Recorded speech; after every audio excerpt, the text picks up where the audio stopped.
Gold, trusted gold buyers. మీరు తాకట్టు పెట్టిన బంగారాన్ని విడిపించి ఈ రోజు ఉన్న మార్కెట్ ధరకు కొనబడను.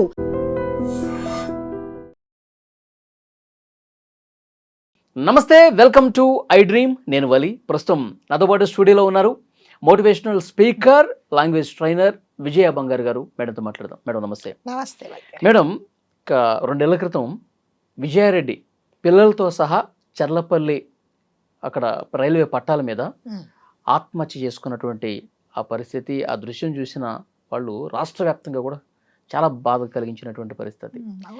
ఇప్పుడు ఆ కేసుకు సంబంధించి విజయారెడ్డి భర్త కొన్ని సంచలనమైనటువంటి వ్యాఖ్యలు చేశారు.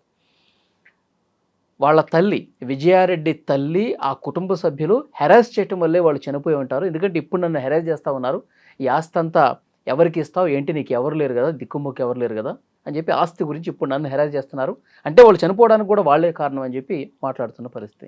ఎలా చూస్తారు? నిజంగా అంటే మనం ఇన్ని రోజులు మనకి క్లూ దొరకలేదు, అసలు ఎందుకు చనిపోయారో ఎవరికి తెలీదు. ఎటు చూసినా వాళ్ళ తల్లి ఏమో చాలా పాజిటివ్గా చెప్పింది, వాళ్ళ వదినాట ఈ అమ్మాయి పేరు టాటూ వేయించుకుంది. సో మనం అవన్నీ చూసి ఏమనుకున్నామంటే నిజంగా మరి అసలు ఈ అమ్మాయికి ఏం సమస్యలు, హస్బెండ్ చూస్తే అక్కడ ఉంటాడు, చాలా సంపాదిస్తున్నాడు, ప్లస్ ఈవిడ ఒక టీమ్ లీడరు, ఈవిడ బాగా డబ్బులు, ప్లస్ ఉన్నవాళ్లే, అసలు ఎందుకో ప్రాబ్లం వచ్చింది అనేది ఎవరికి తెలియలేదు.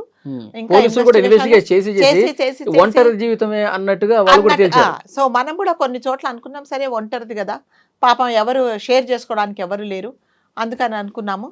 ఇప్పుడు లేటెస్ట్గా మనకు తెలిసి వాళ్ళ హస్బెండ్ వచ్చారు, అక్కడి నుంచి అతను అక్కడ పనిచేస్తున్నారట, ఆయన వచ్చేసారు. వచ్చిన తర్వాత ఇప్పుడు ఆయన చెప్పడం ఏమిటంటే, we don't know how far it is correct అనేది. ఇప్పుడు ఆస్తి పాస్తులు అన్నీ ఉన్నాయి కదా, ఇవన్నీ నువ్వేం చేస్తావు, నువ్వు పోయాక ఎవరికి ఇస్తావు అని అడుగుతున్నారట. ఇది ఎంతవరకు కరెక్ట్ అండి? అంటే అల్లుడు కదా, నీ కూతుర్ని చేసుకున్న తను పుట్టెడు దుఃఖంలో ఉన్నారు, 3 ప్రాణాలు పోయినాయి, ఆయన జీతంలో ఏకాకిగా మిగిలిపోయాడు, పలకరించే దిక్కు లేదు, ఇంకా ఆ దుఃఖంలో నుంచి ఆయన ఇంకా కోలుకోలేదు, మరి ఒంటరిగా ఉంటున్నారు ఆయన. అసలు ఎటు చూసినా కూడా కేసు ఇంతవరకు ఫైనలైజ్ అవ్వలేదు, ఇంకా ఇప్పటికి కూడా ఎందుకు నా భార్య చనిపోయింది, నా పిల్లలను ఎందుకు చనిపోయారు అనేది ఇంకా లేదు. అటువంటి కండిషన్లో ఉన్నప్పుడు ఆ అత్తగారు పిలిచేసి, అంటే విజయశాంతిరెడ్డి వాళ్ళ అమ్మగారు, నీ ఆస్తి ఎవరికి ఇస్తావు, సో నీ తర్వాత ఎవరికి ఇస్తావు, తర్వాత అనేది ఎవరు మాట్లాడతారు వలి గారు జనరల్గా, ఎవరు నీ తదనంతరము అంటే ఏదో ఒక ఏజ్ వచ్చిన తర్వాత 70 ఏళ్ళు 80 ఏళ్ళు వచ్చిన తర్వాత మరి నీ తదనంతరం ఎవరికి ఇస్తావు ఆస్తి అని అంటారు. అతను భార్య పిల్లలు పోగొట్టుకొని పుట్టెడు దుఃఖంలో ఉన్నప్పుడు నీ తర్వాత నువ్వు ఎవరికి ఇస్తావు ఆస్తి నన్ను అడుగుతున్నారు. సో ఇప్పుడు ఇలా నన్నే అడుగుతున్నారు అని అంటే నాకు ఎక్కడ, అతను చాలా ఏడుస్తూ చెప్పాడండి, నాకు పడుకుంటే నా పిల్లలు నా కల్లోకి వస్తున్నారు, నా భార్య నా కల్లోకి వస్తుంది, నేను కూడా వెళ్ళిపోతాను, నేను ఇంకా ఉండను ఇక్కడ, నాకు ఇక ఉండాలనిపించట్లేదు అని చాలా ఎమోషనల్గా ఇదవుతున్నారు అతను. మరి అలాంటి మనిషికి నిజంగా ఒక అత్తగారు ఒక కొడుకులాగా కదా ఆదరించాల్సింది. పోన్లే నాయన, పోతే పోయారు, మేము ఉన్నాము, మనమందరం ఒక ఫ్యామిలీ, నువ్వు ధైర్యంగా ఉండు అని చెప్పాల్సింది పోయి నీ ఆస్తి ఎవరికి ఇస్తావు, ఇదంతా ఏం చేస్తావు అంటే అతను చెప్తున్నాడు, దాదాపు ఒక 2 కిలోల దాకా వెండి ఉంది, 1 కిలో దాకా బంగారం ఉంది అని చెప్తున్నాడు. మేడం నాకు ఎటువంటి ప్రాబ్లమ్స్ లేవు, కాకపోతే ఇదంతా ఏంటంటే ఇప్పుడు ఇవన్నీ ఏం చేస్తావు నువ్వు, నీకు ఎవరు లేరు కదా అంటే అతను చెప్తున్నాడు, నాకు తల్లిదండ్రులు ఉన్నారు, ఒకవేళ నిజంగా నేను పోతే నా తల్లిదండ్రులకు సగం ఇస్తాను, ఇంకో సగం నేను ఒక ట్రస్ట్కి రాసిస్తాను కాబట్టి మీకు ఇవ్వను అని అన్నాడు. ఎందుకంటే ఇతనికి ఒక డౌట్ వచ్చిందంటే, మీరు నన్నే అంటే చనిపోయి ఇంకా 3 నెలలు కాలేదు, నన్నే ఇలా హింసిస్తున్నారు అంటే నా భార్యను పిల్లలను కూడా మీరు ఎంత బాధ పెట్టారో, సో ఆవిడ చనిపోవడానికి కారణం వీళ్ళే అని అతను అలిగేషన్స్ చేస్తున్నారనమాట. సో అందరు అడిగారు, అదేంటి నువ్వు అలా అంటావు, ఆవిడ ఆ రోజు చాలా బాధపడింది, మరి దాని తర్వాత ఆమెకి ఎటువంటి ప్రాబ్లం, ప్లస్ అన్నయ్య ఆ చిరంజీవి రెడ్డి అనుకుంటా, అతను కూడా చెల్లి అంటే చాలా ప్రాణం అంటే, ఇవన్నీ లేదండి, ఆస్తిపాస్తులన్నీ వాళ్ళ పేరు మీద ఉన్నాయి, ఇల్లు ఆమె పేరు ఉంది, తర్వాత ఒక స్కూటర్ ఏదో కొన్నారంట, ఆ స్కూటర్ ఏంటి ఈమె అసలు డబ్బులు ఇచ్చింది ఈవిడే, ఎందుకు వాళ్ళ వదిన పేరు మీద ఉంది, ఎందుకు అంటే నీ పేరు మీద చాలా ఆస్తులు ఉన్నాయి కదా, ఇంకొక బండి ఉండకూడదు నీ పేరు మీద అని రాయించుకున్నారు. మేము మొన్న పోలీస్ స్టేషన్కి వెళ్ళినప్పుడు నా భార్య కదా డబ్బులు ఇచ్చింది మరి అని అంటే, లేదు ఇది నా కోడల పేరు మీద ఉంది, ఇది నీది కాదు అని చెప్పింది. అంటే ఇట్లాంటివన్నీ ఎగ్జాంపుల్స్ చెప్తున్నారు అనమాట. సో అతను ఏమంటున్నాడంటే, ఇప్పుడు అతను చెప్పడం ఏంటంటే, సో నా భార్య చనిపోవడానికి అంటే ప్రోద్బలించింది. తర్వాత నువ్వు అంటే నువ్వు ఇవన్నీ ప్రెషర్ పెట్టేసి నాకెందుకు ఈ బాధలు అని చెప్పేసి ఆమెను ఇండైరెక్ట్గా హింసించి తనకై తాను చనిపోయేలాగా తన పిల్లలను కూడా చనిపోయేలాగా చేశారు. కాబట్టి ఇదన్నీ మరి పోలీసులు ఇంత విచారించినప్పుడు ఇప్పుడు ఇతను అనుమానం వ్యక్తం చేస్తా ఉన్నాడు, వాళ్ళే ఇప్పుడే కదా అదే ఇప్పుడు ఇతను ఇంత అనుమానం వ్యక్తం చేస్తున్నాడంటే వాళ్ళు గతంలో విజయారెడ్డిని వాళ్ళ పిల్లల్ని ఇబ్బంది పెట్టినట్టుగా ఒక్క ఆధారం కూడా దొరకలేదుగా పోలీసులు. చెప్పలేదు కదండి. ఇప్పుడు ఎవరైతే చనిపోయారో ఆవిడ ఎక్కడ మా అన్నయ్య నన్ను ఇబ్బంది పెడుతున్నాడు కానీ మా అమ్మ నన్ను ఇబ్బంది పెడుతున్నాడు చెప్పలా. చెప్పనప్పుడు ఇప్పుడు వీళ్ళకి ఎక్కడి నుంచి డౌట్ వస్తుంది?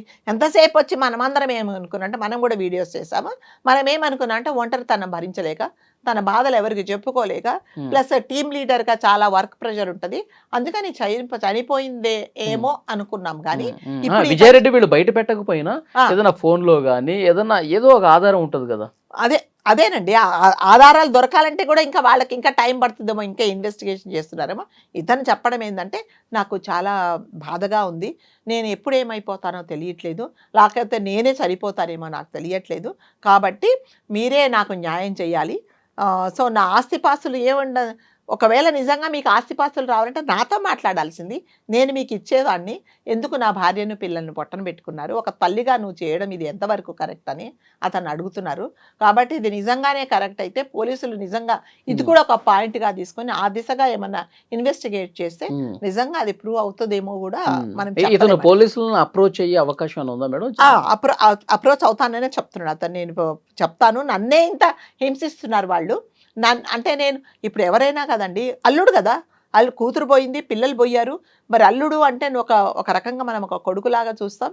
మరి అంత మానసికంగా అంటే అదండి, నన్ను దిక్కు లేకున్నాను, ఇంట్లో ఒక్కడిని అయిపోయాను నేను అంటే. ఇప్పుడు జనరల్గా అత్తగారు ఏం చేస్తుందంటే మామూలుగా కూడా అతను బావమరిది కూడా చెల్లెలు పోయింది, పిల్లలు పోయారు, కాబట్టి మీరు ఒక్కరు ఉండకండి, ఎందుకంటే మానసిక పరిస్థితి బాగోదు, మనం అందరం కలిసి ఉందాము, కాబట్టి నువ్వు ఎటువంటి నిర్ణయం తీసుకుంటావో అంటే మెంటల్గా చాలా వీక్ అయిపోతారు, కాబట్టి నాతో పాటు ఉండు అని జనరల్గా ఇంకా అతన్ని కాపాడుకునే ఉండాలి.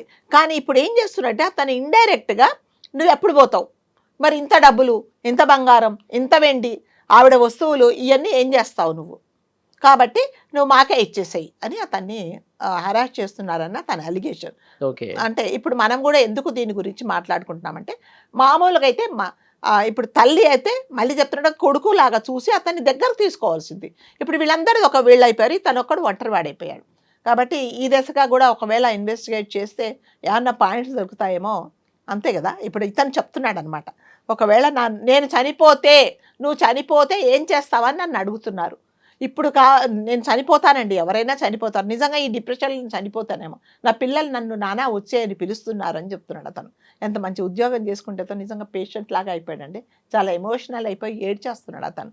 నేనేం చేయాలో నాకు దిక్కు తెలియట్లేదు, తర్వాత నేను ఇక్కడ లేను కాబట్టి అసలు వీళ్ళ మధ్యలో ఏం జరిగిందో నాకు తెలీదు, నా భార్య ఎప్పుడు నాతో ఏమి షేర్ చేసుకునేది కాదు, ఎందుకు షేర్ చేసుకునేది కాదు అంటే, ఒకవేళ ఏదైనా చెప్పి అల్లుడు గారు మళ్ళీ ఒకవేళ వీళ్ళని అడిగితే, ఎందుకంటే కంప్లీట్లీ ఈ ఫ్యామిలీని అంతా వీళ్ళ అత్తగారే చూస్తుంది, వీళ్ళ అమ్మగారే చూస్తుంది, ఏమాత్రమైనా కూడా మళ్ళీ నాకు కూడా ఒక పెద్ద దిక్కు ఉండదు కదా అన్న ఉద్దేశంతో ఆమె తల్లి ఏం చేసినా, అన్నయ్య ఏం చేసినా కూడా ఏమీ చెప్పలేదు.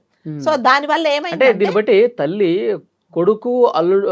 కొడుకును కోడల పక్షాన ఎక్కువ ఉందని భావించాలి. అంతే అదే కదా ఇప్పుడు జరుగుతుంది కూడా అదే. ఇప్పుడు డబ్బులు మాకు ఇచ్చేసేయి, నువ్వేం చేస్తావు, ఎవరికి ఇవ్వాలి, ఈవిడికి 60 ఏళ్ళు 70 ఏళ్ళు ఉంటాయి, ఆవిడ నాకు అదేంటి కొడుకు కోడలకు రాసేసేయని చెప్తుందట. సో కాబట్టి అతను ఏమంటున్నా అంటే, నాకు నిజంగా చాలా హరాస్మెంట్ ఉన్నది, దయచేసి నాకు న్యాయం చేయండి, నేను ఏం చేయలేను ఇంతకంటే, నేను కూడా ఏమైనా చనిపోతానేమో, నేను ఏమన్నా అయిపోతానేమో, కాబట్టి నా నిర్ణయం ఏంటంటే నా ఆస్తిపాస్తులంతా మా వాళ్ళకి ఇచ్చుకుంటాను, మిగతా సగం నేను ఒక చారిటీకి ఇస్తానని చెప్తున్నాడు అతను.